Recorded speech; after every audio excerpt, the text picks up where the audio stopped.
দর্শক শুভেচ্ছা নিন, আসসালামু আলাইকুম। আপনাদের সবাইকে স্বাগত জানাচ্ছি আজকের অনুষ্ঠানে। দর্শক, বাংলাদেশের জীবনে, বাঙালি জাতির জীবনে আরেকটি মাহেন্দ্রক্ষণ। আজকের যে শিরোনাম, এটি আরেকটি সুযোগ। আওয়ামী লীগ তার সহযোগী এবং অনুরাগীদের প্রতি আর কোনো অনুকম্পার কোনো সুযোগ নাই। এই ব্যাপারে পদক্ষেপ নিতে হবে। এই বিষয়ে আজকে আমরা কথা বলবো। আমাদের সঙ্গে যোগ দিচ্ছেন আপনাদের অত্যন্ত প্রিয় মানুষ, প্রিয় মুখ, পিনাকি ভট্টাচার্য। পিনাকিদা, আপনাকে স্বাগত জানাচ্ছি আজকের অনুষ্ঠানে। এবং আমার সঙ্গে যোগ দিচ্ছেন আরেক জনপ্রিয় মুখ, সাংবাদিক ইলিয়াস হোসেন। ইলিয়াস, আপনাকে স্বাগত জানাচ্ছি। ইলিয়াস, আনমিউট করতে হবে আপনাকে। ঈদ মোবারক। ঈদ মোবারক সবাইকে। ঈদ মোবারক। অনেকটা ঈদের মতোই অবস্থা। ফ্যাসিবাদের ইলিয়াসকে এত খুশি দেখিনি কখনো। দাদা, সব নষ্টের মূল তো দাদা আপনি হচ্ছে। ইলিয়াস কখনো এত খুশি থাকে? কনক হাসতেছে, ও তো হাসে না কখনো।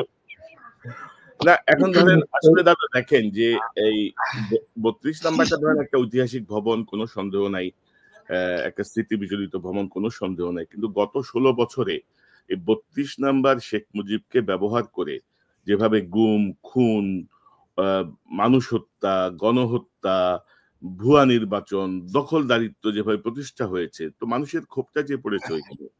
এবং ধরেন আমরা যদি সিরিয়ার দিকে তাকাই, জাস্ট আফটার হাসিনার পলায়ন, আমরা যদি সিরিয়ার দিকে তাকাই, দেখেন সিরিয়ায় আসাদের পার্টি নিষিদ্ধ, আসাদের অনুসারীদের ধরে ধরে ক্যাপিটাল পানিশমেন্ট দেওয়া হচ্ছে, অলমোস্ট এভরিডেই তাদের শাস্তি দেওয়া হচ্ছে। তো আমাদের এখানে ধরেন আমরা এক ধরনের কচ্ছপ গতি দেখতেছি।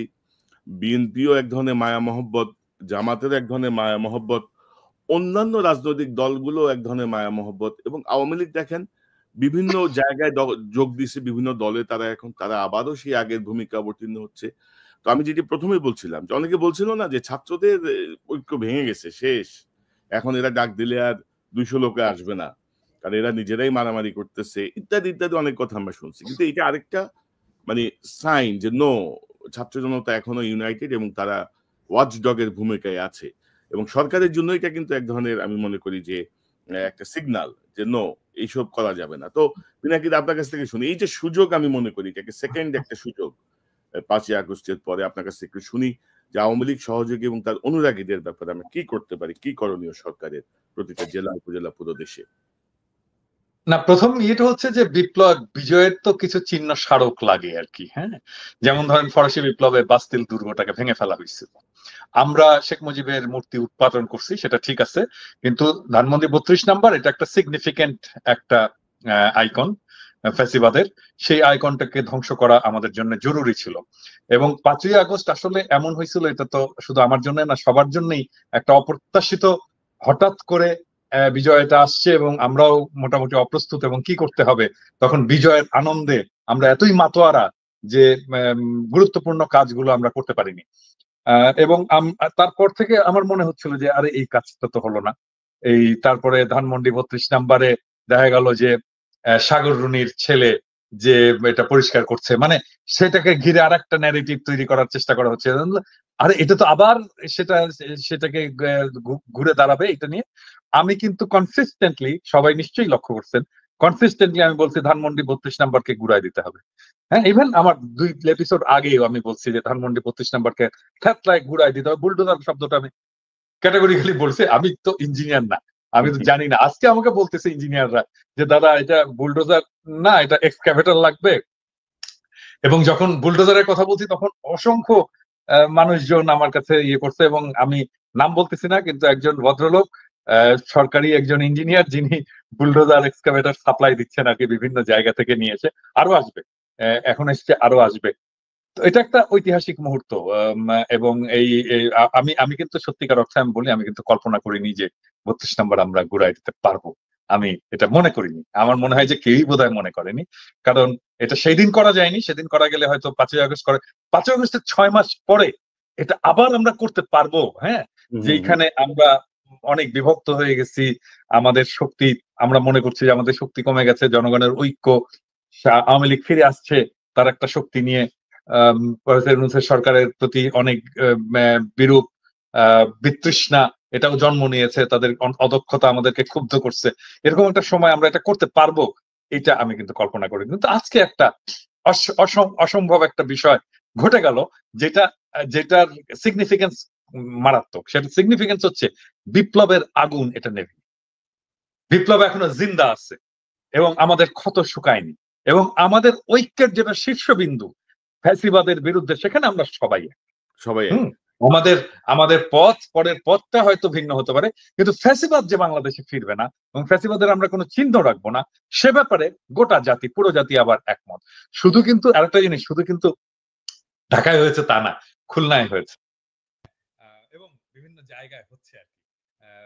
এবং আমি বলছি যে আজকে দাদা আপনার সাউন্ডে একটু সমস্যা, তো সাউন্ড একটু অনেক লো হয়ে গেছে হঠাৎ করে। কল আসতেছে, আমি মোবাইল থেকে ঢুকছি তো। জি, আমি যে বলতেছি যে আমাকে যোগাযোগ রাখতে হচ্ছে অনেকগুলো জায়গায় মাঝে মাঝে। তো যাই হোক, ইঞ্জিনিয়ার সাহেব ফোন করছে বোধহয় ইয়ের সঙ্গে, তা আমি আবার পরে ঢুকবো। হ্যাঁ, আমার কিছু ঘুরে আসি, চালান, আমি আবার আসতেছি। জি জি, ইলিয়াস আপনার কাছ থেকে একটু শুনি যে কি কি অবস্থা মনে করছেন, এই যে ছাত্র জনতা যে ঠান্ডা হয়ে যায়নি, তাদের মধ্যে যে বিপ্লবের যে স্পিরিট, আমরা ঠিক 6 মাসের মাথায় কিন্তু আবারও দেখলাম, ঠিক 6 মাসের মাথায় 5ই ফেব্রুয়ারি। না, আপনার প্রথম ইয়েটা বলে নেই যে আপনি শুরু করেছেন যে 32 নাম্বার একটা ঐতিহাসিক ইয়ে, এটা পরিষ্কার করা দরকার যে ইন হোয়াট সেন্স, এটা কি নেগেটিভ না পজিটিভ সেন্স। এই 32 নাম্বার হচ্ছে সেই জায়গা যেখানে বসে পাকশাল তৈরি করা হয়েছে। এই 32 নাম্বার সেই জায়গা যেখানে সারা বাংলাদেশ যখন পাকিস্তানের বিরুদ্ধে যুদ্ধ করেছে, সেখানে পাকিস্তানি সেনাবাহিনীর একটা কি বলবো, যে একটা খুব নিরাপদ আশ্রয়স্থল ছিল হচ্ছে 32 নাম্বার। এখানে কেউ যেতে পারতো না, এটা সবাই জানতো। শেখ মুজিবের বাড়ি, তখন তো শেখ মুজিব বঙ্গবন্ধু ছিল, তো বঙ্গবন্ধুর বাড়ি, এই বাড়ি হচ্ছে যা হচ্ছে এর হচ্ছে খুব নির্যাতিত নিপীড়িত অবস্থায়। কিন্তু পরবর্তীতে জানা গেল যে তাদের পরিবারকে সব ধরনের সুযোগ সুবিধা দিয়ে রেখেছে। শেখ রেহানার সাথে পাকিস্তানির সেনাবাহিনীর কিছু সদস্যের অনেক অনেক খবর টবরও পরবর্তীতে বেরিয়েছে, 1500 টাকা ভাতার বিষয়গুলো বেরিয়েছে। সজীব ওয়াজেদ জয় জন্মের সময় আপনার হাসপাতালে এই এটা কি হলি চাইল্ড বোধহয় সম্ভবত, সেখান থেকে হলি ফ্যামিলি হাসপাতালে নিয়ে তাকে সেনাবাহিনীর পাহারায় তার জন্ম হয়েছে। এই 32 নাম্বার থেকে হেলিকপ্টার নিয়ে যে তারপরে শেখ মুজিবের বাবা তখন টঙ্গিপাড়াতে অসুস্থ হয়, তাকে হেলিকপ্টারে এনে ঢাকায় পিজি হাসপাতালে আপনার চিকিৎসা দেওয়া হয়েছে। সো এইটা এই বাংলাদেশের মানুষের জন্য কখনো কোনো কাজ বয়ে আনে নাই। রক্ষী বাহিনী থেকে শুরু করে সবকিছু সদর দপ্তর হিসাবে কাজ করেছে। এটা বাংলাদেশের ফ্যাসিবাদের একটা সিম্পটম হচ্ছে 32 নাম্বার। যে কারণে এটার ঐতিহাসিক আসলে মির্জাফরের যেমন ঐতিহাসিক আলোচনা আছে, এটা নিয়েও সেই আলোচনা। এটার পজিটিভ আমি অ্যাকচুয়ালি ইলিয়াস, ধরেন এই বিষয়গুলো তো ধরেন আমিও জানি, জাস্ট মানে ওভারঅল আমি বলছিলাম আর কি। না, আমি জনগণের স্বার্থে, কারণ স্পেশাল কোনো অনুকম্পা থেকে বলা হচ্ছে না, বলা হচ্ছে একটা ঐতিহাসিক ভবন, এইসব কর্মকাণ্ড এখানেই সংঘটিত হয়েছে। আজকে আমাদের একজন বুদ্ধিজীবী আছে যিনি ভিডিও এডিটর থেকে সাংবাদিক হয়েছেন। আমরা টেলিভিশনটার নাম বলতে চাই না, এটার সাথে আমাদের অনেক আবেগ অনুভূতি জড়িয়ে আছে। সেই টেলিভিশন কর্তৃপক্ষকে বলবো উইদিন 24 আওয়ার্সের মধ্যে তাদের একজন ভিডিও এডিটর কাম সাংবাদিক মঞ্জুরুল আলম পান্না, তাকে খুব দ্রুত টেলিভিশন থেকে সরাইতে হবে। এটা যদি না সরানো হয় তাহলে আমরা ওপেনে কথা বলতে বাধ্য হব। এটা নিয়ে যারাই কথা বলছে সেই মানুষগুলোর চেহারা আমরা চিনি, তারা সরাসরি আওয়ামী লীগের লোক, এখন সুশীল একটা ভাব ধরে এটার পক্ষে কথা বলার চেষ্টা করছে। দ্বিতীয় কথাটা হচ্ছে যে আপনি ছাত্র জনতার যে কথাটা বলেছেন, অবশ্যই ছাত্র জনতা এখানে মাঠে নেমে এসেছে, কিন্তু আমি খুবই খুশি হতাম যে আমরা প্যারিসে বসে কিংবা নিউ ইয়র্কে বসে এইটার বিভিন্ন ধরনের কারা কি করবে কি হবে আজকে 32 নম্বরে এই যে কানেকশনগুলো করাচ্ছি, সেটা মনে হয় ছাত্রদের যে নেতারা এখন সরকারের পার্ট, তাদের কাছ থেকে আসলে আরো ভালো হতো। আমি তাদের প্রতি সম্মান রেখে বলছি, ছাত্ররা এটা বোঝা উচিত যে মানুষ আসলে কি চায় সেটা বুঝতে মনে হয় তাদের একটু সমস্যা হচ্ছে। তাদের মধ্যে অন্তত একজন প্রতিনিধি যদি এখানে আজকে লিড দিত, এটা আমাদের চোখে দেখতে আরো বেশি আমাদের ভাল লাগতো। এটা আইসমুদিং মনে হতো, আইসুদিং হতো। কারণ হচ্ছে গিয়ে বাংলাদেশের মানুষ আওয়ামী লীগ এবং ইন্ডিয়া এই দুইটার ব্যাপারে জিরো টলারেন্স, সেটা তারা আজকে বুঝিয়ে দিয়েছে। কিন্তু ছাত্ররা আমার মনে হয়েছে যে তারা মনে হয় একটা রাজনৈতিক দল গঠন করতে চায়, তারাও বিএনপি, জামাত, আওয়ামী লীগের মতো এরকম তথাকথিত মানে রাজনীতির যে ধারা আমাদের দেশে চলছে সেই ধারায় গা ভাসিয়ে দেওয়ার একটা চেষ্টা চালিয়ে যাচ্ছে। সেখান থেকে আমি মনে করি যে ছাত্রদের আজকের এই দৃশ্যটা দেখে অন্তত বোঝা উচিত যে আমরা বাংলাদেশের মানুষ কি চাই, এবং ছাত্রদের কাছে আমরা সেই জিনিসটাই নেতৃত্ব দেওয়ার প্রত্যাশা করি যেটা বাংলাদেশের মানুষ চায়। তো আমার বিশ্বাস তাদের অবশ্যই ছাত্রদের এই যে ৩২ নাম্বার গুড়িয়ে দেওয়ার সাথে ছাত্রদেরও নেতাদের সাথে দু একজনের সাথে কথা হয়েছে, তারাও এটার সাথে একমত এবং তারা এটার সাথে একাত্মতা ঘোষণা করেছে। কিন্তু আমার মনে হয় সামনে থেকে নেতৃত্বটা দিলে আরো বেশি ভাল লাগতো। আর আরেকটা বিষয় হচ্ছে যে আমি একটা বিষয় অ্যাড করি। আপনি দেখেছেন যেটি আমরা বলতে চাচ্ছি যে আমরা গত ৬ মাসে কিন্তু আমরা দেখছি যে সরকারের ভেতরের একটা অংশ আমাদের প্রধান রাজনৈতিক দলগুলোর মধ্যে আওয়ামী লীগকে ঘিরে এক ধরনের অনুকম্পা, এক ধরনের ভালোবাসা, এক ধরনের গণতন্ত্রের কথা, আমরা একটা রাজনৈতিক দল আরেকটা রাজনৈতিক দল কিভাবে নিষিদ্ধ করি, ওরে বাবা মানে দরদ উথলে উঠতেছে। অর্থাৎ আমরা জাস্ট ভুলে গেছি যে আমাদের উপর কি পরিমাণ মানে জুলুম চালানো হয়েছিল, কি পরিমাণ অত্যাচার চালানো হয়েছিল। তো এই ঘটনাটা তো একটা আবার প্রমাণ করলো, একটা সুযোগ দিল কিন্তু যে আওয়ামী লীগের সহযোগী যারা আওয়ামী লীগের লেসপেন্সার, বুদ্ধিজীবী, সুশীল সমাজ, রাজনীতিবিদ, এদের বিরুদ্ধে আমাদেরকে অবস্থান নেয়ার, এদেরকে চিহ্নিত করার। আপনি কি মনে করেন? না, একটা জিনিস দেখেন,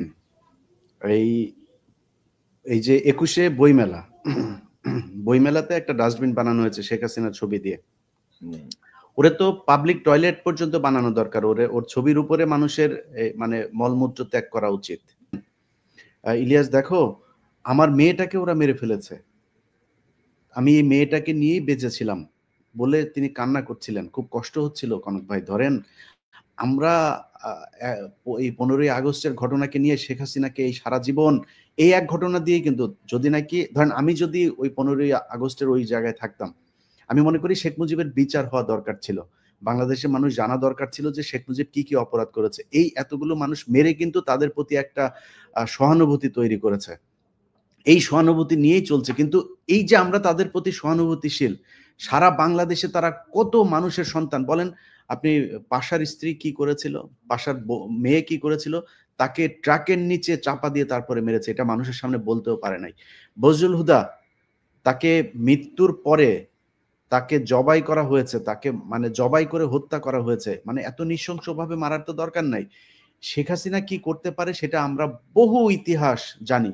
সব শেষ যেই একটা এই ফোন রেকর্ড আপনার ঘুরে বেড়াচ্ছে, শেখ হাসিনা দেখেন হেলিকপ্টার থেকে গুলি করার জন্য যে নির্দেশ দিচ্ছেন সরাসরি শেখ হাসিনা, এই যে ছোট বাচ্চাটা মারা গেল সেটার জন্য তো শেখ হাসিনা দায়ী।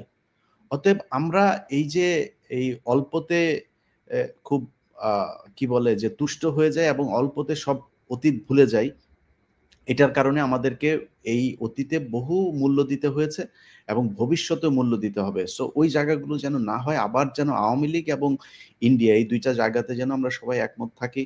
এবং এই যে ছাত্রদের ভেতরে যে বিভাজন তৈরি করার চেষ্টা করা হয়েছে, আপনি যে কথাগুলো বলছিলেন যে ছাত্রদের ভেতরে এক নাই, ছাত্রদের ভেতরে, আরে ভাই পৃথিবীর ভেতরে মানুষ একটা খুবই এদের সহজাত একটা স্বভাব সুলভ একটা বৈশিষ্ট্য হচ্ছে যে মানুষের ভেতরে নানান বিষয় নিয়ে মত পার্থক্য থাকবে। বিএনপির ভেতরে থাকবে, জামাতের ভেতরে, বিশাল বড় বড় রাজনৈতিক দল, তাদের দলের ভেতরেই সমস্যা। দুইটা দল প্যারালালি চলতে গেলে তো তাদের মধ্যে অনেক সমস্যা থাকবে।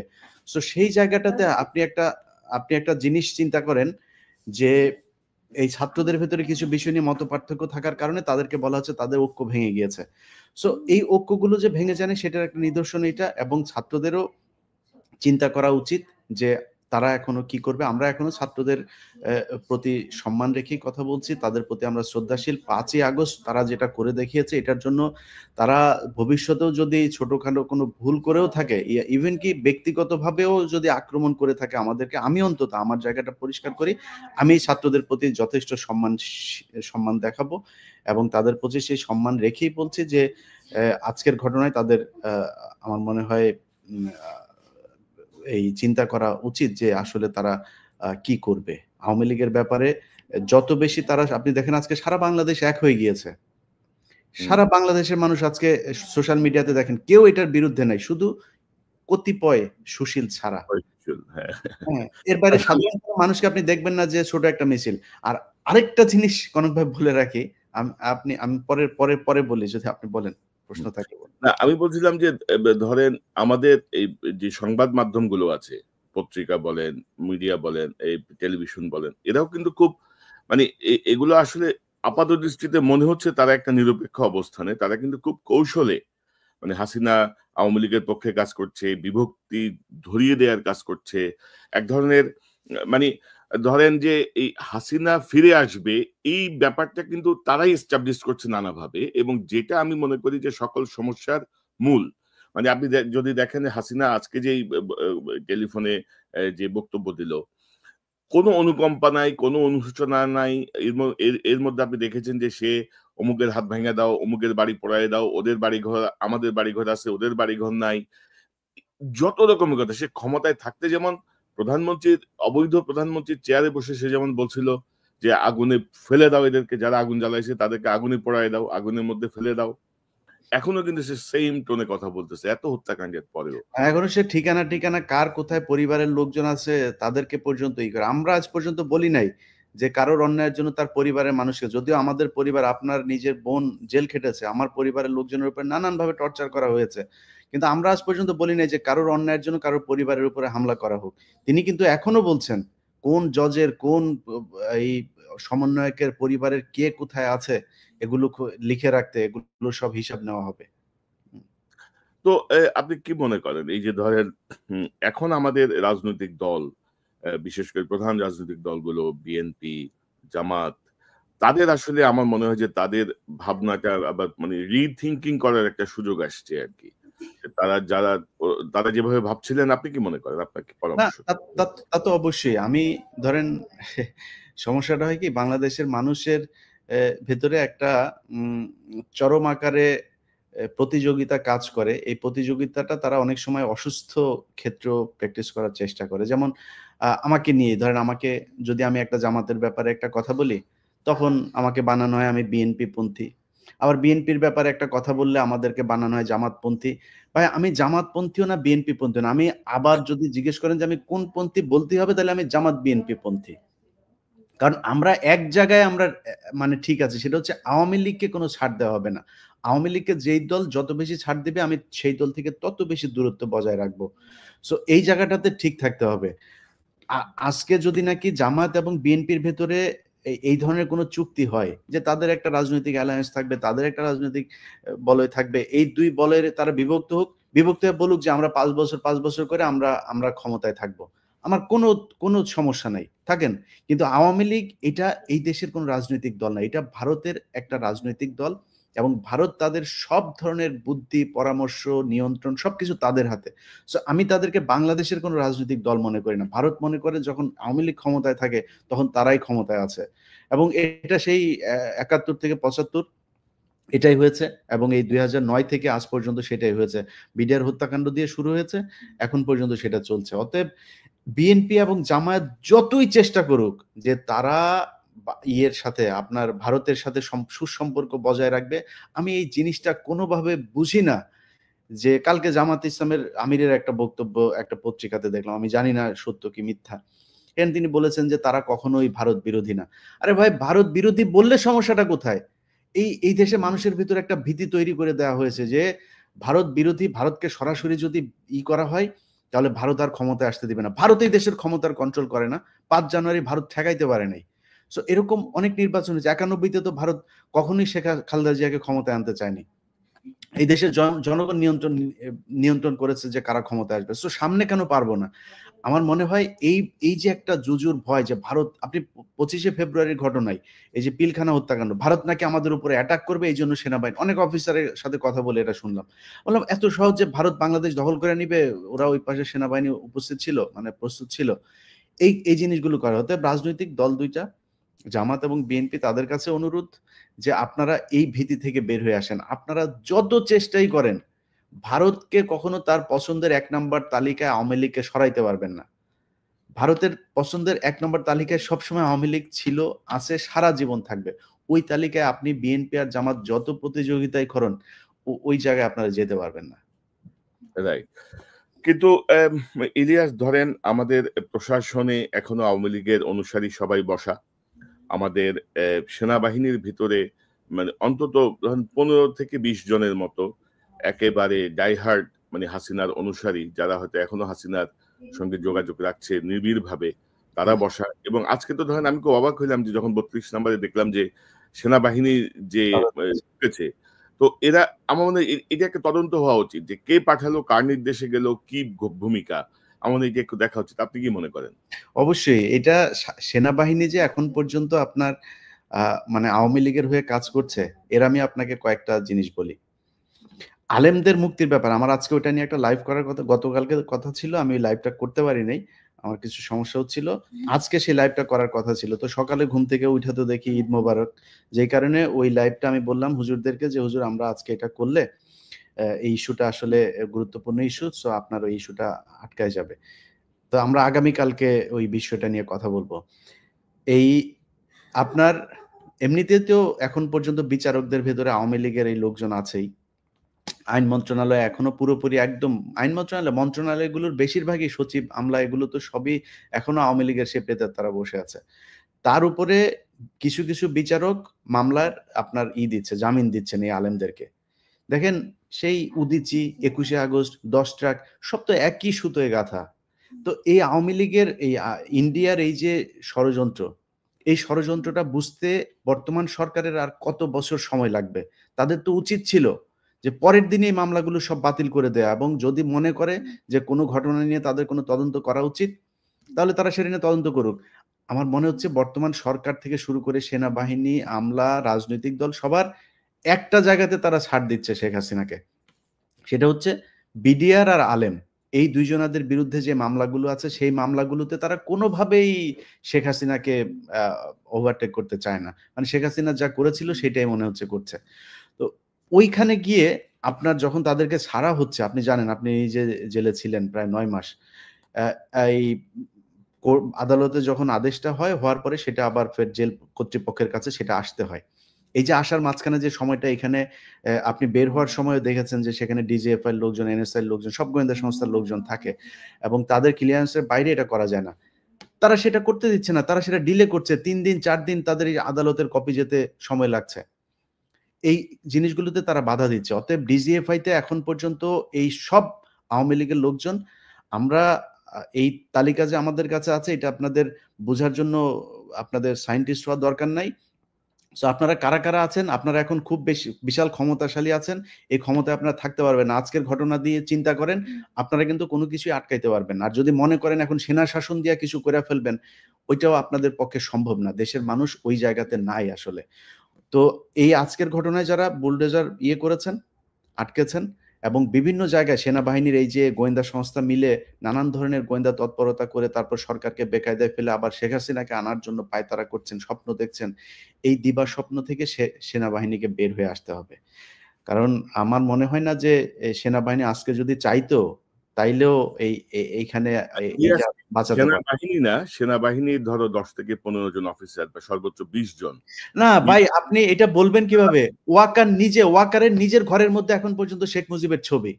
আপনি সেনাবাহিনীকে বাঁচায় বলবেন, সেনা প্রধান যদি এটা হয়, আমরা সেনাবাহিনীকে বলবো কিভাবে যে আসলে একদম পুরো সেনাবাহিনীকে ধরে কথা বলতে? ইচ্ছা করে সবাইকে ধরেই কথা বলি। আমরা এটা জানি যে এখনো সেনাবাহিনীর ভেতরে অনেক ভালো মানুষ আছেন।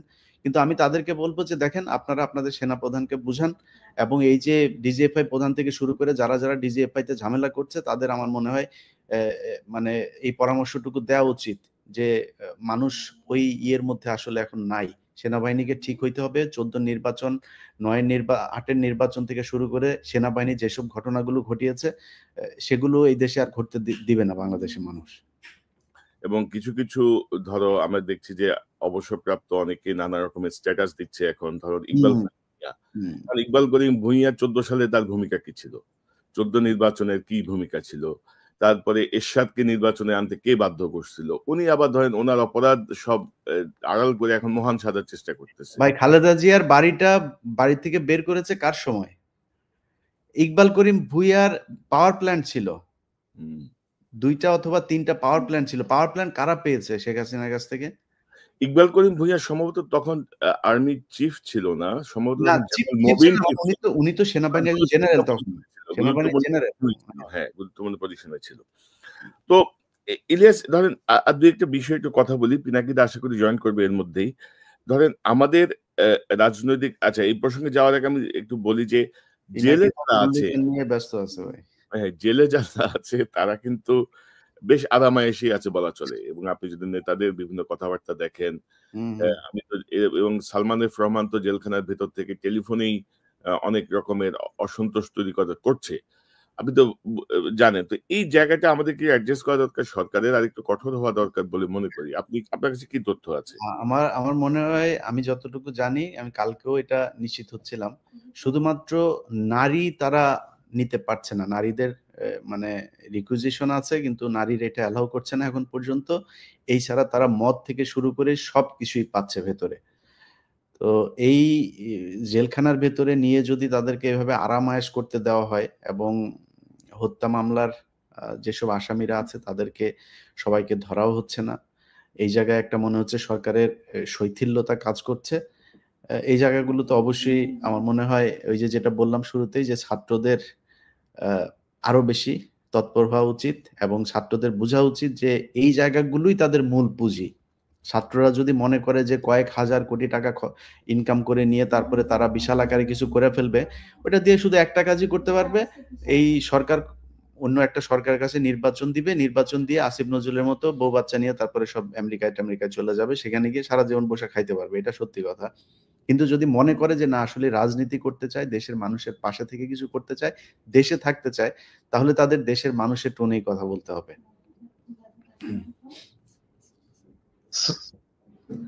দাদা, আপনাকে প্রক্সি দিতে যায় আমার অনেক কথা বলতে হয়েছে, এবার আপনি বলুন। আপনাকে ধন্যবাদ, আপনি জয়েন করছেন। দাদা সর্বশেষ আপডেট কি 32 নম্বরে? না, ভাঙাভাঙি চলতেছে। কয়েকটা জিনিস হচ্ছে, ভিতরে আগুন লাগাই দিছে, তো আগুন মধ্যে তো ভাঙা মুশকিল।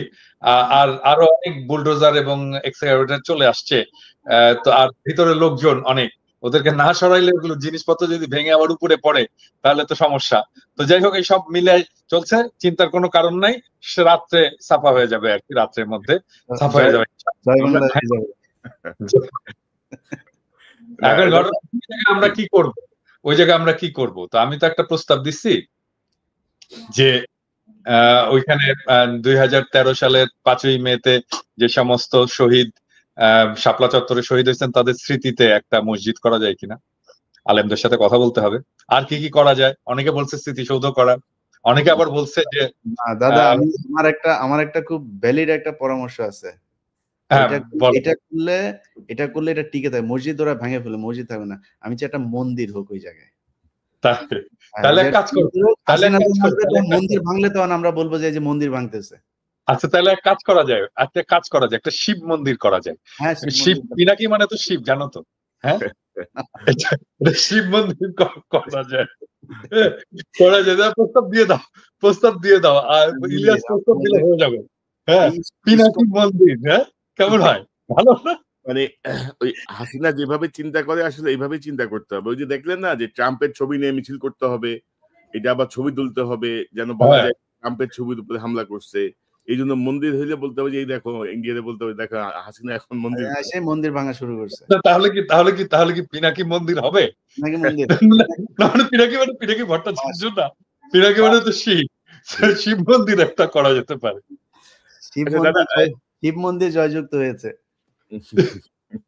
দাদা, এই যে আপনি যখন ছিলেন আমরা কয়েকটা প্রসঙ্গের কথা বলছিলাম, এই প্রসঙ্গটা নিয়ে আমি একটু শেষ করতে চাই, আর বেশি লম্বা করতে চাই না। যে ধরেন আমাদের রাজনৈতিক দলগুলো কিন্তু ধরেন এখনো সেই 2008-এর যে আগের রাজনীতি, মানে 2008 সালের আগের যে পুরাতন রাজনীতির ওই ফরম্যাটেই ভাবছি অনেক কিছু। আমার মনে হয় এই যে পরিবর্তন যাতে হচ্ছে, মানুষ যে এখন বাংলাদেশের গণমাধ্যমের চেয়ে অনলাইনের উপরে ডিপেন্ডেন্ট, সোশ্যাল মিডিয়ার উপরে অনেক বেশি নির্ভরশীল, অনেক বেশি ট্রাস্ট করে, এই জায়গাটা ধরেন এখন এই যে আমি যদি বলছি যে আওয়ামী লীগের সহযোগী এবং অনুরাগীদের কোনো অনুকম্পার সুযোগ নাই আর, না আমাদের একদমই নাই। কারণ আমরা তো 6 মাস দেখলাম ওদের মধ্যে তো কোনো অনুশোচনা নাই। ওরা যে ক্ষমা চাবে, ওরা যে বুঝবে যে আমরা ভুল করছি, এই জিনিসটা তোদের মধ্যে নাই, কোনো রিমোর্স নাই। তো সেই জায়গাটায় কি পদক্ষেপ নেওয়া যেতে পারে? কারণ বিভিন্ন জেলায় ধরেন এখনো অনেকেই ধরেন আওয়ামী লীগের নেতা হয়ে বিএনপি নেতা হয়ে গেছে, বা কেউ জামাতের নেতা হয়ে গেছে, নানাভাবে এদেরকে তারা শেল্টারে ঢুকে তারা আবার আগের অ্যাক্টিভিটিতে চলে গেছে। আমাদের বুদ্ধিজীবীরা, আমাদের সাংবাদিকরা কিন্তু খুব কৌশলে ছাত্রদের মধ্যে ভেজাল লাগাচ্ছে। প্লাস আজকে যে সেনাবাহিনীর সেখানে হঠাৎ করে গেল, কার নির্দেশে গেল, সেটারও একটা তদন্ত হওয়া প্রয়োজন নিশ্চয়ই। আপনি বলেন। না, আমি তো ইলিয়াসের সাথে ওই লাইভে বলছি যে সেনাবাহিনী 8 টু সিভিল পাওয়ার এখানে ডেপ্লয়েড আছে। সো আমি নিশ্চিত হয়েছি স্বরাষ্ট্র মন্ত্রণালয় থেকে বা সরকার থেকে সেনাবাহিনীর কোনো সাহায্য চাওয়া হয়নি। তো সেনাবাহিনী নিজ উদ্যোগে গেছে, এটা ওয়াকারের নির্দেশে গেছে। ওয়াকারকে ব্যাখ্যা দিতে হবে কেন সেনাবাহিনীকে তারা এখানে পাঠাইছে। তবে সেইখানে যে সেনা অফিসার এবং সৈনিকেরা ছিল তারা তারা যথেষ্ট যৌক্তিক আচরণ করছে এবং তারা ফিরে গেছে কোনো ঝামেলা না করেই। তো আমরা ধন্যবাদ জানাই ডেফিনেটলি এখানে কোনো ঝামেলা না করার জন্য। আমরা পুলিশকে ধন্যবাদ জানাই, কারণ পুলিশ ওইখানে কোনো ঝামেলা করেনি এবং তারা ছাত্র জনতার উপস্থিতির পরে এখান থেকে সরে গেছে জায়গা ছেড়ে। আমরা তাদেরকে ধন্যবাদ জানাই। আর নতুন রাজনীতির কথা যেটা বললেন, যে দেখেন পুরনো দলগুলো পুরনো রাজনীতি করবে, কারণ পুরনো দিনের মানুষ তো ওনাদের চিন্তা ইয়ে করতে পারবে না। নতুন রাজনীতি যে কিরকম হতে পারে এটা ওনাদের ধারণার মধ্যে নাই। হ্যাঁ, তো আমরা ওনাদেরকে সাপোর্ট করতে চাই, ডেফিনেটলি সাপোর্ট করতে চাই।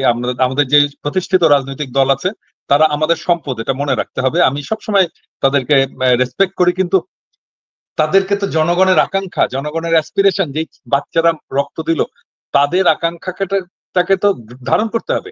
তারা যদি ধারণ করতে না পারে তাহলে তো মুশকিল, তাহলে নতুন রাজনীতি দাঁড়াবে। আমরা কিন্তু ওনাদেরকে হেল্প করতে পারি যে কিভাবে করা যায়, কিভাবে ন্যারেটিভ তৈরি করতে হবে, কিভাবে জনগণের সাথে কমিউনিকেট করতে হবে, কিভাবে রাজনৈতিক কর্মসূচি তৈরি করতে হবে। আমাদের লক্ষ্য যদি হয় চারটা, আমি তো চারটা বলছি। এক, আওয়ামী রাজনীতি বাংলাদেশে চিরতরে নিশ্চিহ্ন করতে হবে। ভারতীয় আধিপত্যবাদ এটার ধ্বংস করতে হবে বাংলাদেশে। 3 নাম্বার হচ্ছে বাংলাদেশে একটা সাম্যের সমাজ চাই। আর 4 নাম্বার বাংলাদেশের রাষ্ট্র এবং সমাজে ইনসাফ চাই। আমার চারটা ভেরি সিম্পল চাওয়া। এই চারটা চাওয়াতে যেই রাজনৈতিক দলগুলো আসবে আমরা সবাই তাদেরকে হেল্প করবো। হ্যাঁ, কারণ আমাদের সবারই তো চাওয়া এরকম একটা বাংলাদেশ, যেই বাংলাদেশে এই চারটা জিনিস থাকবে। আমরা ডেফিনেটলি, আমার মনে হয় কনক, ইলিয়াস কেউই এটাতে আপত্তি করবে না যে রাজনৈতিক দলগুলো, বৃহৎ রাজনৈতিক দলগুলো আমাদের এই এজেন্ডাটাকে তাদের কমন এজেন্ডা হিসেবে নেবে, তাদের সাথে আমরা থাকবো। এবং দাদা 5ই আগস্টের পরে এই যে 5ই ফেব্রুয়ারি, ঠিক 6 মাসের মাথায় ছাত্র জনতা আবার যাদের যে শক্তি দেখালো, তাদের যেই স্পৃহা দেখালো, তাদের যে ফ্যাসিস্ট বিরোধী যেই অবস্থানটা নিল, আমার মনে হয় যে আমাদের অন্তর্বর্তীকালীন সরকার থেকে শুরু করে প্রত্যেকটা রাজনৈতিক দল এই বিষয়টাকে ধারণ করা উচিত। আমাদের জেলা, উপজেলা, থানায় যারা বিগত 16 বছরে ক্ষমতা দেখিয়েছে তাদেরকে ধরে ধরে থানায় দেওয়া উচিত, তাদেরকে বিচারের মুখোমুখি করার জন্য কার্যকর পদক্ষেপ নেওয়া উচিত।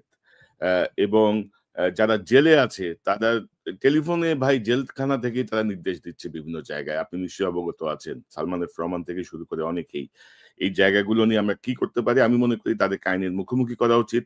এবং গতকাল আমাকে সেনাবাহিনীর একজন অ্যাক্টিভ একজন মেজর বলছিলেন যে ভাই, আমরা অনেক চাঁদাবাজকে, আওয়ামী লীগের অনেক অপরাধীকে ধরে দিচ্ছি, কিন্তু তারা পরের দিনই জামিন পেয়ে যাচ্ছে। তাদের ব্যাপারে এক ধরনের বিশেষ অনুকম্পা আমরা দেখছি।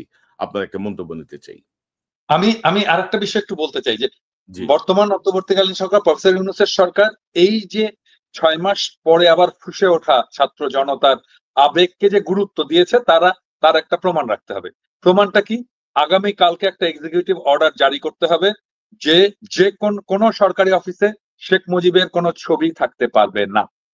আমরা দেখেছি ওয়াকারের অফিসে আছে শেখ মুজিবের ছবি, এমনকি ক্যান্টনমেন্টের মধ্যেও শেখ মুজিবের মুরাল টুরাল আছে। সমস্ত কিছু অপসারণ করতে হবে এবং এইটা এক্সিকিউটিভ অর্ডার কালকেই দিতে হবে, কারণ কালকে ক্যাবিনেট মিটিং আছে সকালবেলা। ক্যাবিনেট মিটিং এ কালকে অবশ্যই একটা এক্সিকিউটিভ অর্ডার জারি করতে হবে, ক্যাবিনেটের একটা অর্ডার জারি করতে হবে। প্রত্যেকটা সরকারি প্রতিষ্ঠান, প্রত্যেকটা সরকারি দপ্তর থেকে শেখ মুজিবের সমস্ত ছবি অপসারণ করতে হবে। খুবই খুবই ভালো একটা ঘোষণা। ইলিয়াস, আপনি কিছু যোগ করতে চান? আনমিউট করেন। আপনার সুধা সদন থেকে শুরু করে আরো যা যা আছে, যে জায়গাগুলো, এগুলো আমার মনে হয় ধূলিসাৎ করে দেওয়া উচিত। ইলিয়াস, সুধা সদন ওয়াজেদ মিয়ার বাড়ি, এটা শেখ হাসিনার না। ওয়াজেদ মিয়া তো ভালো লোক, মানে ওয়াজেদ মিয়া সারা জীবন শেখ হাসিনার মতো একজন দাজ্জাল একটা খাইস্টা মহিলার সাথে ঘর করে কি যন্ত্রণা পোহাইছে, তার স্মৃতিটা থাকুক।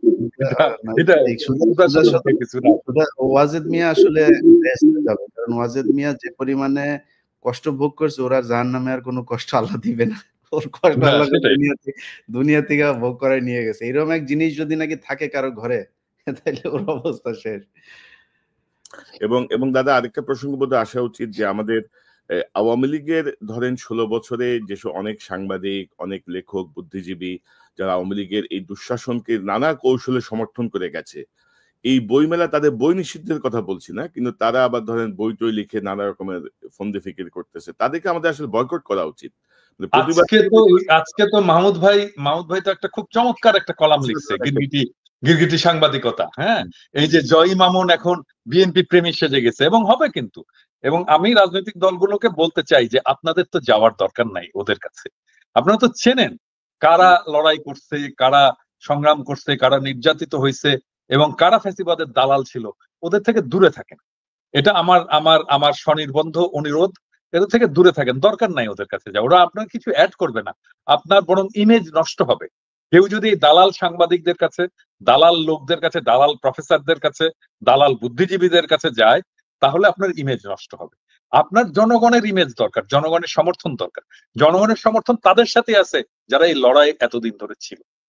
হ্যাঁ, আমি এই সুযোগে বলি আর কি, নিশ্চয়ই কনক, ইলিয়াস দুইজনেই লক্ষ্য করছে যে বিএনপির একটা অংশ, সবাই না, আমার পিছনে লাগছে গত কয়েকদিন ধরে আর কি, নানা ধরনের প্রচারণা, এটা সেটা, মেয়ার ক্যাম্পেইন ইত্যাদি ইত্যাদি শুরু করছে।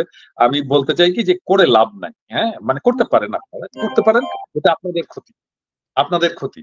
মানে ধরেন আমরা তো শত্রু না, আপনাদের বিএনপিরও শত্রু না, আমরা জামাত ইসলামের শত্রু না, আমরা ফ্যাসি বিরোধী যে কোনো রাজনৈতিক দলের জনগণের শত্রু না। আমরা একই সাথে লড়াই করছি, আপনারা আমার আপনজন। কিন্তু আমাদের ডেফিনেটলি কিছু ডিফারেন্স থাকবেই, আমাদের চিন্তার ডিফারেন্স, সবার, আমাদের এই তিনজনেরও ডিফারেন্স আছে। কিছু কিছু জায়গায় ঐক্য আছে, কিন্তু অনেক জায়গাতেই ডিফারেন্স আছে, থাকবেই। আমরা ডিফারেন্স নিয়ে এক জায়গায় কাজ করি, কিন্তু আপনারা যদি আওয়ামী লীগের মতো কাজ করেন তাহলে তো খুবই মুশকিল। দাদা, এই যে আপনি নিশ্চয়ই এটা জানেন যে বিএনপির একটা অংশ মনে করে যে আমরা তো ক্ষমতায় যাচ্ছি, তো বিরোধী দল কে হবে, বিরোধী দল হিসেবে আওয়ামী লীগ আসলে খুব ভালো হইতো আমাদের জন্য রাষ্ট্র পরিচালনায়, এরকম একটা অদ্ভুত ভাবনা তাদের মাথায় আছে। হ্যাঁ, এই একই চিন্তা কিন্তু ভাই এই যে জিয়াউর রহমান করছিলেন কিন্তু। হ্যাঁ, যে একটা ভালো একটা গঠনমূলক একটা রাজনৈতিক পরিবেশ, গণতান্ত্রিক পরিবেশ তৈরি করার জন্য এই হাসিনাকে আনার এই পরামর্শ দিয়েছিলেন। যতটুকু জানি ওই যে এই শাহ মুয়াজ্জেম কি ওই যে প্রধানমন্ত্রী ছিলেন শাহ আজিজ এই পরামর্শ দিয়েছেন, তার পরামর্শে তিনি এটা নিয়ে এসেছিলেন। আরেকটা কারণ আছে, বিএনপি মনে করে যে বাংলাদেশে ইসলামপন্থীদের একটা উত্থান হয়েছে, এবং ইসলামপন্থী রাজনৈতিক দল, ইসলামপন্থী জনতা একটা শক্তি সঞ্চয় করে, এইটা ভবিষ্যতে তারা ম্যানেজ করতে পারবে না। তো ম্যানেজ করার জন্য আওয়ামী লীগকে দরকার। হ্যাঁ, এটা কমপ্লিটলি একটা ভুল ধারণা।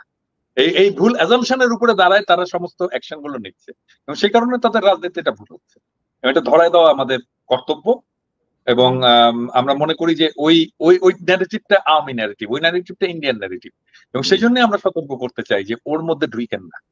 ওর মধ্যে ঢুকলে আপনার রাজনীতি তো যাবেই, দেশের বিপদ হবে। ধরেন বিএনপির মতো একটা রাজনৈতিক দল, এই দল যদি দুর্বল হয়ে যায়, যথেষ্ট দুর্বল হয়েছে এই আওয়ামী শাসনে, এই দল যদি দুর্বল হয়ে যায় তাহলে তো তার বাংলাদেশের স্বাধীনতা সার্বভৌমত্বের জন্য একটা বিপদ।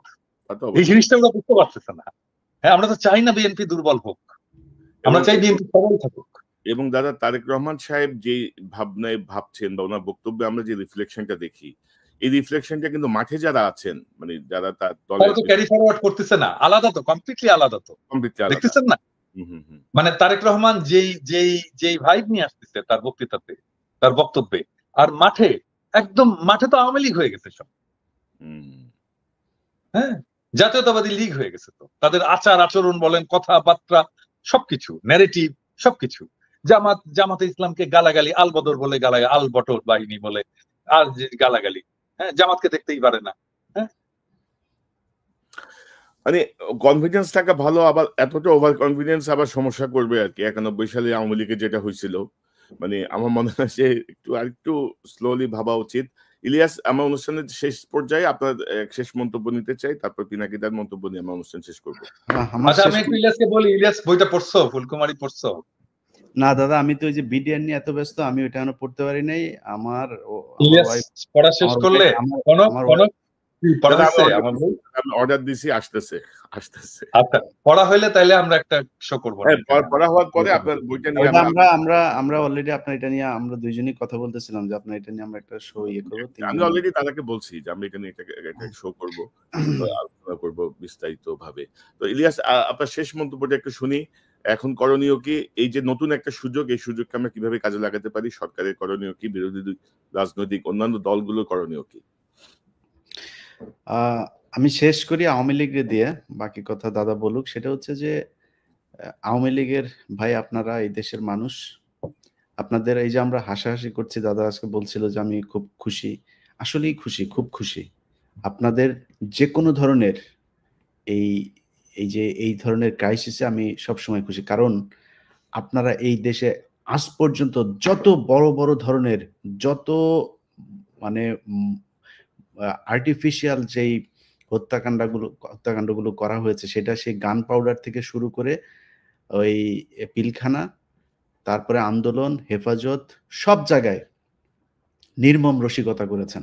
এই শেখ হাসিনা সংসদে বসে নিজের চোখে দেখেছে, আমি তো তখন ঢাকায়, আমি একদম ভোর 4টা থেকে আমি এই হেফাজতের মাঠে, আমি নিজের চোখে দেখেছি পাশের থেকে লোকগুলি খেয়ে মারা যাচ্ছে। আমি শেষ ছিল আমার, আমি লাইভ আমাদের 21 টিভি বন্ধ করে প্রায় 2-3 ঘন্টা সেদিন বন্ধ ছিল, কনক ভাই মনে আছে নিশ্চয়ই। তো তারপরের দিন শেখ হাসিনা সংসদে গিয়ে বলল যে ওরা রং মেখে তারপরে শুয়েছিল, একটা ক্যাজুয়ালিটি হয় নাই। এত নির্মম রসিকতা কোনো মানুষ করতে পারে? তো আওয়ামী লীগের জন্য আমাদের ভেতরে কিন্তু মায়া আছে। আমাকে দিয়ে হাসিনা যেটা করেছে, সেটা ইভেন আওয়ামী লীগের অনেক মানুষ, আপনারা যাকে তাকে ভালোবাসেন, তারাও পারবেন না। যে ধরনের মানে নিষ্ঠুর আচরণ করে, এটা আপনাকে দিয়েও সম্ভব না। তো আমরা শুধু এইটুকুই বলতে চাই যে এই দেশের রাজনীতিকে আজকের এই পর্যায়ে নিয়ে এসেছে শেখ হাসিনা। যে মুজিবুর রহমান খারাপ ছিল না ভালো ছিল, সেটা নিয়ে আলোচনা করতে গেলে ওই দাদার একটা বই আছে, ওইখানেই শুনেন। এই যে এখন বলে না, আজকালকে একটা পোস্ট দেখলাম, সেই পোস্টের মধ্যে লেখা হচ্ছে যারা নাকি বীরাঙ্গনা ছিল ৭১-এর সময়, যারা নাকি মানে ইয়ে হয়েছিল, যাদের কোনো পরিচয় ছিল না, এরকম কিছু মানুষকে নাকি শেখ মুজিব বলেছে লিখে দিও ৩২ নাম্বার তাদের ঠিকানা, শেখ মুজিব আমাদের বাবা। এই শেখ মুজিব বিদেশিদের সাথে চুক্তি করেছে তাদেরকে বাইরে পাঠায় দেওয়ার জন্য, সে বাংলাদেশে রাখতে চায়নি তাদেরকে। দূষিত রক্ত বলছে, দূষিত রক্ত বলেছে।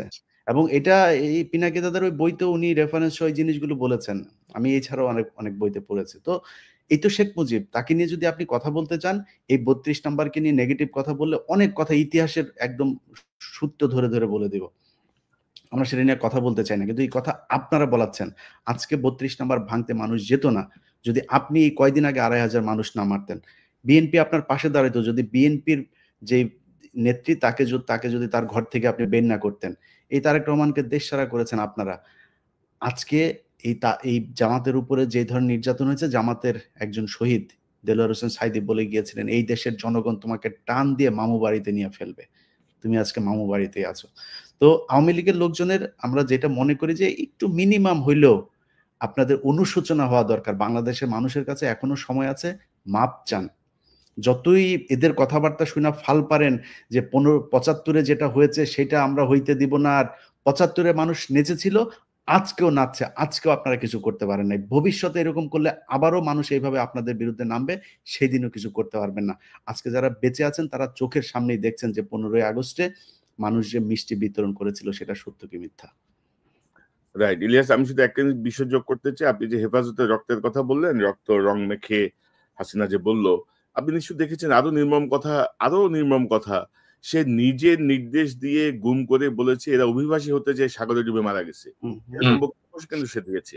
অথচ সে নিজে নির্দেশ দিয়ে তাদেরকে খুন করেছে, গুম করেছে, মেরে ফেলেছে, বলেছে এরা বোধহয় দেশ ত্যাগ করতে যে মারা গেছে। তো পিনাকিদা, আপনার কাছ থেকে একটু জানি যে এখন করণীয় কি? আওয়ামী লীগের সহযোগীদের আর অনুকম্পার সুযোগ নাই। এই জায়গাতে আমাদের রাজনৈতিক দলগুলো কি করতে পারে? সরকারের ভূমিকা কি হওয়া উচিত? আগামীকাল থেকে আপনার মন্তব্যটা আমরা জানতে চাই, আপনার বক্তব্যটা জানতে চাই। আমি প্রথম থেকে যখন 5ই আগস্ট হলো তারপরে কিন্তু আমার চিন্তা ছিল যে কিভাবে রিকনসিলিয়েশন করব, কিভাবে তাদেরকে সমাজে এটা আবার ফেরত নিয়ে আসবো, তারা অনুশোচনার মধ্যে দিয়ে, ক্ষমা প্রার্থনার মধ্যে দিয়ে সমাজে ইন্টিগ্রেটেড হবে, কিন্তু সেটা হলো না। এবং আমরা প্রত্যেকেই আমরা একমত যে তাদের মধ্যে অনুশোচনার বিন্দু মাত্র কোনো ইয়ে নাই, এবং তারা জুলাই বিপ্লবকেই বরং প্রশ্নবিদ্ধ করার জন্য তারা নানা ধরনের ন্যারেটিভ তৈরির চেষ্টা করেছে। So no mercy. এখন আর কোনো ক্ষমা নয়, এখন আর কোনো ক্ষমা নয়। বাংলাদেশের ভেতরে বসে যারা আওয়ামী ফ্যাসিবাদের কথা বলবে, সহানুভূতি দেখাবে, ওই শাওন টাউন সহ, যে বলে না কেরা উঠছে, শাওন টাউন সহ যারা বলবে তাদের সবাইকে জয় বাংলা করে দিতে হবে। এবং আমাদের আগামী 1 মাস ধরে, ওরা 1 মাসের কর্মসূচি নিয়েছে না, আমাদের আগামী 1 মাস ধরে আমাদের কর্মসূচি চলবে এদেরকে জয় বাংলা করা। যদি সেই রকম হয়, আমি তো বলছি, আমি আমার বাহিনীকে বলছি যে বাড়িটা আইডেন্টিফাই করবা, বাড়ির সামনে গরু ফেলাবার জবাই করবা, গরু ফেলাবার জবাই করবা, টাকা দিব, আমরা দিব না, আমরা একসাথে দিব, চান্দা দিব, গরু ফেলাবার জব করবো। সাবধান হয়ে যাও, ক্ষমা চাও, ক্ষমা চাও। এগুলো ঢাকায় বসে, বাংলাদেশে বসে আওয়ামী ফ্যাসিবাদের দালালি চলবে না। Stop, full stop. কাল থেকে দেখবে এবং কাল থেকে আমাদের অভিযান শুরু হবে। মানে এবং আমরা কি করতে পারি সেটা প্রমাণ আজকে দেখানো হয়েছে, ছাত্র জনতা দেখাই দিছে। তার প্রমাণ চট্টগ্রামে দেখানো হয়েছে। কঠোর নির্মম হইতে বাধ্য করবেন না। রাইট। আমরা অনেক সমাজে মেশে আওয়ামী ফ্যাসিবাদের দালালি করবেন, তার পক্ষে কথা বলবেন। রাইট। ওইটা, এই যে আমাদের প্রেস সেক্রেটারি শফিক ভাই ডাস্টবিনের যে ছবিটা, এই ছবির পরে কত সুশীলের আহা হাহা আহাকার, আহাজারি, আহা হা আহা, মানে বইমেলার পবিত্রতা নষ্ট হয়ে গেল রে, কি হলো রে, কি অবস্থা আপনি দেখছেন না? আবার যাইতে হবে, আবার ফোন আসছে, যাইতে হবে, খোদা হাফেজ। তাহলে ভাঙেন ভাঙেন ভাঙেন, তাড়াতাড়ি ভাঙেন। ঠিক আছে দাদা, ভালো থাকেন। থ্যাংক ইউ ইলিয়াস, আপনাকে ধন্যবাদ আপনার মূল্যবান অংশগ্রহণের জন্য। পিনাকিদাকে ধন্যবাদ। আশা করি আবারও দেখা হবে, কথা হবে। ভালো থাকেন ইলিয়াস। আল্লাহ হাফেজ। দর্শক, এতক্ষণ যে অনুষ্ঠান শুনলেন, নিশ্চয়ই আপনি আলোচনা মর্মার্থ উপলব্ধি করতে সক্ষম হবেন। ছাত্র জনতা ঠিক 6 মাসের মাথায় 5ই ফেব্রুয়ারি আবারও সুযোগ এনে দিয়েছে এই সরকারকে এবং রাজনৈতিক দলগুলোকে। আওয়ামী লীগের প্রতি আমরা যেন আর অনুকম্পা না দেখাই। একটি রাজনৈতিক দল হ্যান ব্যান ত্যান এসব কথা বলে তাদেরকে পুনর্বাসনের যেন কোনো চেষ্টা না করা হয়। আওয়ামী লীগ 16 বছরে যে গণহত্যা চালিয়েছে, যে গুম খুন করেছে, যা অপরাধ করেছে, গত 6 মাসে তারা বিন্দু মাত্র তাদের মধ্যে কোনো অনুশোচনা দেখি নাই। তারা উপরন্তু তারা এই বিষয়গুলো উল্টা গেম খেলার চেষ্টা করছে, উল্টো অনেকের উপরে চাপিয়ে দেওয়ার চেষ্টা করছে। জুলাই আন্দোলনকে তারা নানাভাবে ব্যাখ্যা করার চেষ্টা করছে। এবং আপনারা দেখেছেন গত এই সরকার দায়িত্ব নেওয়ার পরপরই নানাভাবে বিদ্রোহের চেষ্টা করে তারা এই সরকারকে ফেলে দিতে চেয়েছিল, তারা আবার দখল করার চেষ্টা করেছিল, কিন্তু আস্তে আস্তে সকল প্রচেষ্টা ব্যর্থ হয়েছে। আমরা চাই বাংলাদেশের ছাত্র জনতা অতন্দ্র প্রহরীর মতো একটি গণতান্ত্রিক নির্বাচনের মাধ্যমে জনগণের প্রতিনিধিদের হাতে ক্ষমতা হস্তান্তর পর্যন্ত সজাগ দৃষ্টি রাখবেন। আওয়ামী লীগের প্রতি যারা অনুরাগী, আওয়ামী লীগের যারা সহযোগী, ছাত্রলীগ যুবলীগের যারা অনুরাগী সহযোগী, তাদেরকে আমরা সামাজিকভাবে বয়কট করব। তাদের যারা ক্ষমতা দেখিয়েছে তাদেরকে আমরা ধরে ধরে পুলিশে সোপর্দ করব। পুলিশ যদি সেখানে কোনো রকমের অনুকম্পা দেখাতে চায়, আমরা পুলিশের বিরুদ্ধে অবস্থান নেব। বিচারক যদি তার প্রতি কোনো অনুকম্পা দেখাতে চায়, আমরা তার বিরুদ্ধে অবস্থান নেব। অর্থাৎ বাংলাদেশে ফ্যাসিবাদী, স্বৈরাচারী, অত্যাচারী, খুনি কোনো দলের আর কোনো ঠাঁই হবে না। আবারও দেখা হবে ইনশাল্লাহ। আসসালামু আলাইকুম।